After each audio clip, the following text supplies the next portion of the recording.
जय श्री राधे। मैं आप सभी को एक चर्चा करने जा रही हूँ। आज के लोग जो कहते हैं कि ज़माना बहुत बुरा है, ज़माना बहुत ख़राब है, ये कलयुग है, बहुत बेकार है। कोई भी काम जब ऊंच नीच काम होता है तो लोग कहते हैं इसी बात का तो कलयुग है। कलयुग जितना बुरा युग कुछ दूसरा हो नहीं सकता।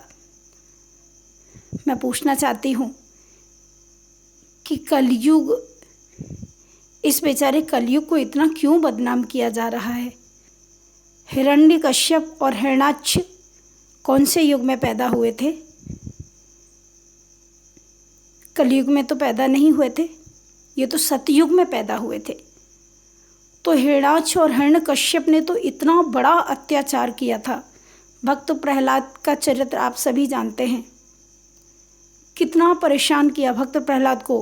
भगवान की भक्ति करने के लिए जब प्रहलाद मंदिर में जाते, संतों के पास उनके चरणों में बैठकर जब सत्संग करने जाते, तो हिरण्यकश्यप ने प्रहलाद को मारने तक का विचार कर लिया और अंत में अपनी तलवार को लेकर प्रहलाद के ऊपर जब टूटा, उसी समय भगवान नरसिंह को आना पड़ा।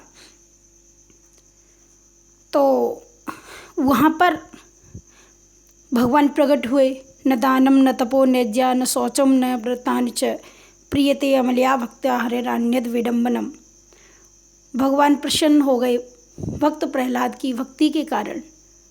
तो मेरा कहने का मतलब है कि ज़माना बुरा नहीं होता है, बुरे तो हमारे आपके विचार होते हैं। सतयुग में हिरण्यकश्यप और हिरण्याक्ष जैसे राक्षस पैदा हुए। उस समय भी क्या उन्होंने अत्याचार नहीं किया था? वह तो सतयुग था, वह तो कलयुग नहीं था। त्रेता युग में देखो, रावण कुंभकर्ण कोई कम राक्षस थे, बहुत बड़े राक्षस थे।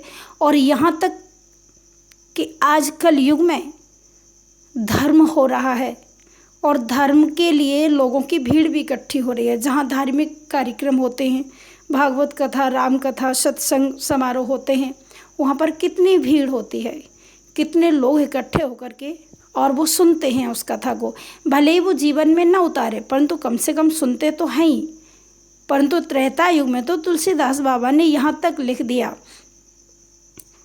कि असभ्रष्टाचारा भा संसार धर्म सुनिए नहीं काना, तई बहुविध त्रासे देश निकासे जो कह वेद पुराण।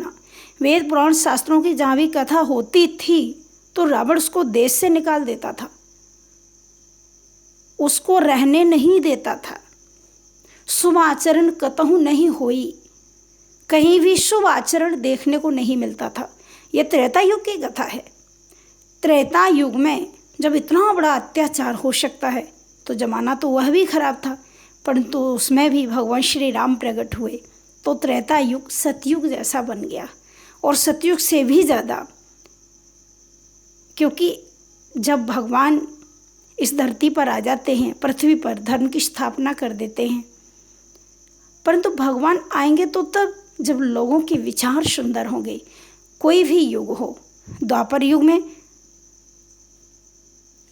कंस पैदा हुआ, शिशुपाल, दंतवक्र, तो ये शिशुपाल, दंतवक्र ये सब पैदा हुए, तो ये भी तो राक्षस थे।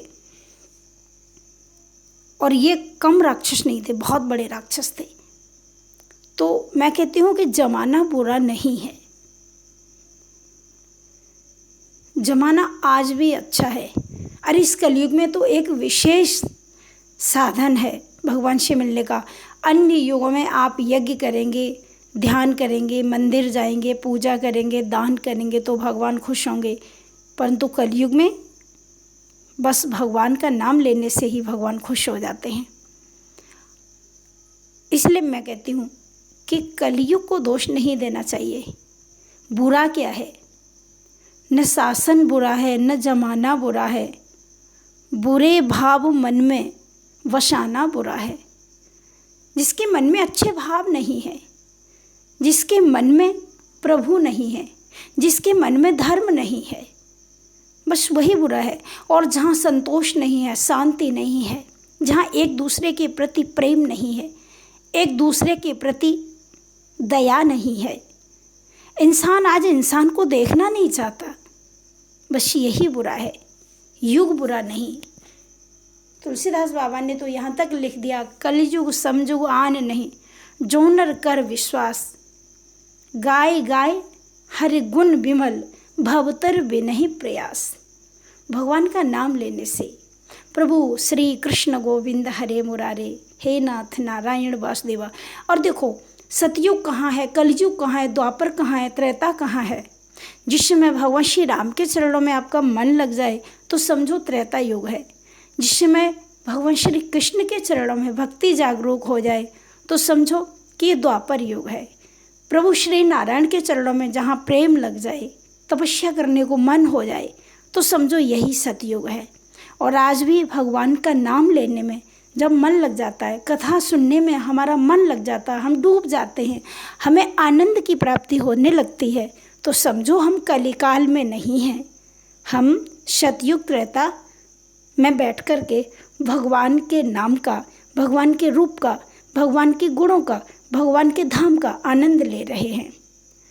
तो इसलिए लोग कहते हैं कि ज़माना बुरा है, ज़माना बुरा नहीं, हमारे और आपके विचार ही बुरे हैं। इसलिए कुविचारों को छोड़ो, सद्विचारों को ग्रहण करो। राधे राधे।